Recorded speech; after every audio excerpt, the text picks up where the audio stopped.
बंधु दोस्तों नमस्कार। क्या आप जानते हैं कलाई पर कलावा, मोड़ी या रक्षा सूत्र क्यों बांधा जाता है? आइए जानते हैं इसके बारे में। जब भी हम किसी मंदिर में जाते हैं या किसी भी शुभ कार्य में शामिल होते हैं तो तिलक किया जाता है और हाथों पर रक्षा सूत्र बांधते हैं। फिर पूजा शुरू की जाती है। लेकिन क्या आप जानते हैं ये रक्षा सूत्र क्यों बांधा जाता है?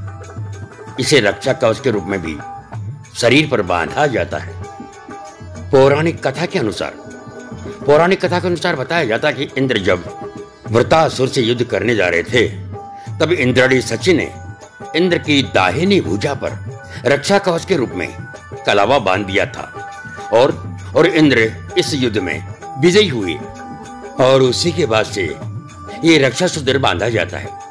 शास्त्रों का ऐसा मत है कि कलावा बांधने से त्रिदेव ब्रह्मा, विष्णु व महेश तीनों देवियों लक्ष्मी, पार्वती एवं सरस्वती की कृपा सदैव प्राप्त होती है।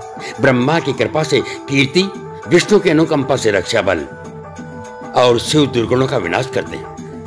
कलावा बांधते वक्त इस मंत्र का उच्चारण किया जाता है। येन बद्धो बलि राजा दाविद्रो महाबलम तेन त्याम बंधानामि रक्षे माचल माचल।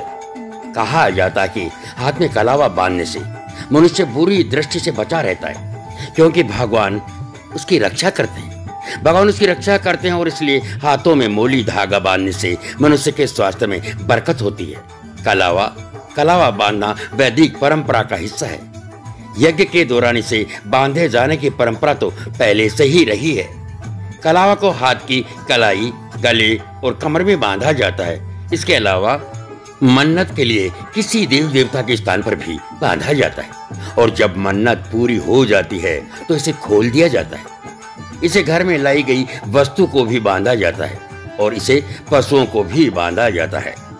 कलावा बांधने के नियम। शास्त्रों के अनुसार पुरुषों एवं अविवाहित कन्याओं के दाहिने हाथ में कलावा बांधना चाहिए। विवाहित स्त्रियों के लिए बाएं हाथ में कलावा बांधने का नियम है। कलावा बंधवाते समय जिस हाथ में कलावा बंधवा रहे हो उसकी मुट्ठी बंद होनी चाहिए और दूसरा हाथ सिर पर होना चाहिए। कलावा कहीं पर भी बांधे, एक बात का हमेशा ध्यान रहे, इस सूत्र या धागे को केवल 3 बार ही लपेटना चाहिए व इसके बांधने में वैदिक विधि का प्रयोग करना चाहिए। पर्व त्योहार के अलावा किसी अन्य दिन कलावा बांधने के लिए मंगलवार और शनिवार का दिन शुभ माना जाता है। हर मंगलवार और शनिवार को पुरानी मोली को उतारकर नई मोली बांधना उचित माना गया है। उतारी हुई पुरानी मोली को पीपल के वृक्ष के पास रख दें या किसी बहते हुए जल में प्रवाहित कर दें। किसी अच्छे कार्य की शुरुआत में संकल्प के लिए भी ये बांधा जाता है। किसी देवी या देवता के मंदिर में मन्नत के लिए भी ये कलावा बांधा जाता है। किसी भी शुभ कार्य की शुरुआत करते समय या नई वस्तु खरीदने पर हम उसे मोली बांधते हैं ताकि वह हमारे जीवन में शुभता प्रदान करे एवं मंगलकारी रहे। इसके अलावा पालतू पशुओं में हमारे गाय, बैल और भैंस को भी पड़वा, गोवर्धन और होली के दिन मोली बांधी जाती है।